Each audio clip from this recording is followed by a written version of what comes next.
With regard to strikes, yesterday the government wrote to all union leaders, inviting them in for talks on Monday. We incredibly value the important work that our public sector workers do, especially our nurses, and we want to have an honest, grown-up conversation about what's affordable, what's responsible for the country. Those invitations have gone out, and I'm hopeful that those meetings can happen on Monday so we can have a productive conversation and find a way through this. And just on the legislation that you brought in, could people be sacked for not going to work in the health service? So I fully believe in the union's role in our society and the freedom for them to strike.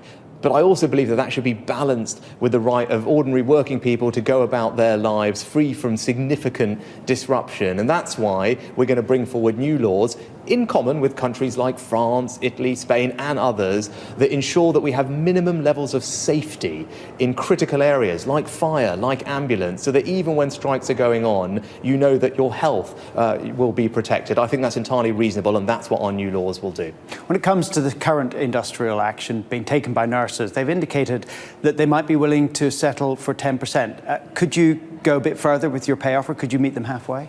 We've always been clear that we want to have a grown-up, honest conversation, a two-way conversation with union leaders, and that's why the government has written, all departments have written to all their unions, inviting them in for talks on Monday so that we can have those conversations, talking about what's affordable, what's reasonable, what's responsible for our country. I think everyone agrees that the most pressing economic priority we have is reducing the cost of living, and getting a grip of inflation is the best way we can do that to ease the cost of living, not only for nurses, but for everyone. And that's why earlier this week I made 5 promises about what I wanted to do, and that was to halve inflation, grow the economy, reduce debt, cut waiting lists, and stop the boats.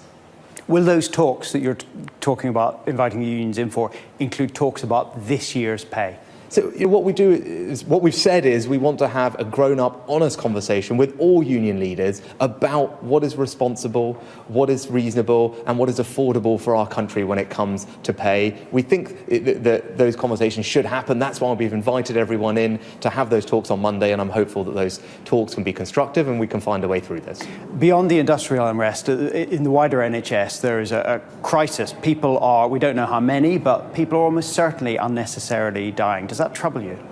The NHS is obviously under enormous pressure as we recover from COVID, and I have enormous admiration for all the people working incredibly hard in the NHS right now to help get us through that. Now, we are supporting them with billions of pounds of extra funding, but in particular this winter, what we want to do is make sure that we move people out of hospitals into social care, into communities. That's one of the most powerful ways we can ease some of the pressures on A&E departments and ambulances that are waiting too long. If we can move people into social care, that's why we've put money into doing that. We need to make sure that money reaches the front line and makes a difference. And there's various other initiatives that we're rolling out that will also help ease some of the burdens. But people should rest assured, one of my promises that I made this week was to tackle NHS waits, and I'm fully committed to doing that. We're putting the extra money in, and we need to make sure that the initiatives that we've put in place actually make a difference. But this is what I'm focused on. I set out 5 promises for the country this week: to halve inflation,